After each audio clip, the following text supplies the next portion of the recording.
facelift.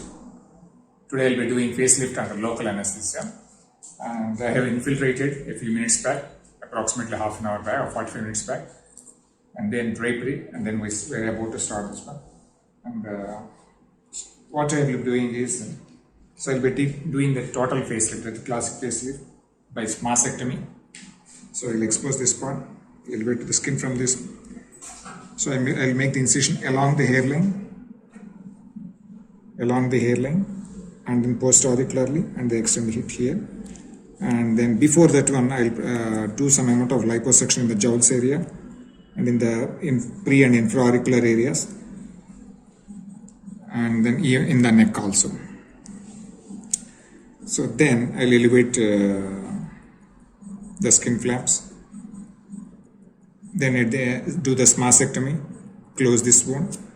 Then I'll do the subcutaneous lateral eyebrow lift. Then do the lower blepharoplasty.